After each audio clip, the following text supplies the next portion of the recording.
You should have seen how surprised he was when I walked into his barracks to see him over in Okinawa, Japan. Hey everybody, SC Closer here. Friends call me Vic. I'm going to do a video today. It's more of a human interest story. It's another one of my series of Vic Sea Stories and Tall Tales. This one I'm going to call Where in the World is Rich? And what this one's going to be about is one of my best friends from high school, and about how we kept running into each other all around the world. I met Rich in high school, and we graduated together. And right after graduation, his family moved to Cleveland, Ohio. And so he left. I had already joined the Navy. So shortly thereafter, I went into Navy. And I was stationed in Great Lakes, which is just north of Chicago. That's where I went to boot camp, and I was stationed up there for a while. So at one point, while I was up there in Chicago and we had a 3-day weekend, I took a train down to Chicago and called a bus, and I went over to Cleveland, and I went and spent the night over there and visited with my buddy Rich. So that's the first time I ran into Rich outside of home. Well, while I was there, I found out that he had joined the Marine Corps, and he was going to be going to boot camp down at Parris Island. So I think that was January, February '86.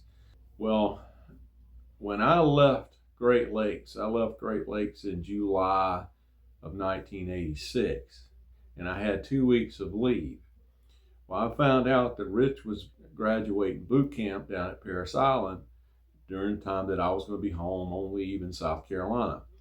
Parris Island is about, 2-hour drive from where I was. So I drove down and saw him at his graduation. So I ran into him there.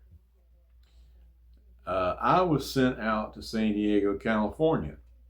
Rich was sent out to 29 Palms, California.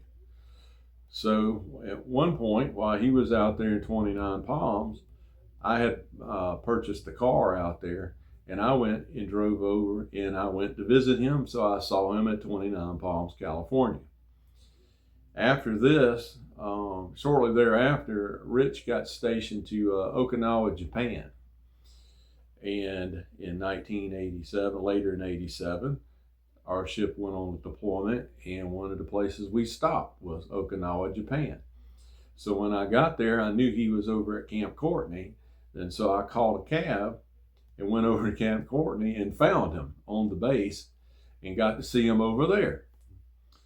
So then, after the deployment, he got transferred back stateside to Oceanside, California. And so he came down and visited me in San Diego later, because, I was stationed out of San Diego. So when I was there, so we got to hang out some in San Diego, California. So then I got out of the Navy and went back to South Carolina. His family had moved to Nashville, Tennessee at that point.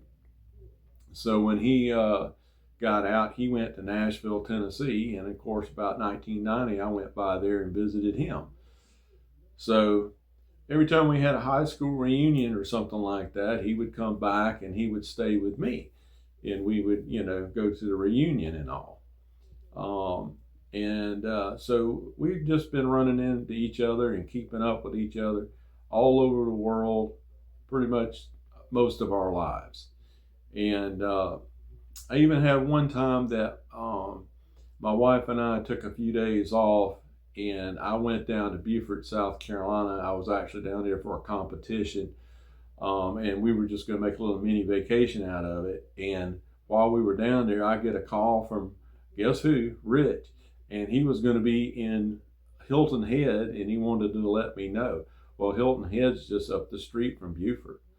So I ran into him again there. So it was just a real interesting story. I guess you could say it's like a human interest story. But, me and Rich, we have kept in touch, and we just run into each other all over the world. And I'm just amazed, you should have seen how surprised he was when I walked into his barracks to see him over in Okinawa, Japan. I mean, I bet he never thought I'd show up over there.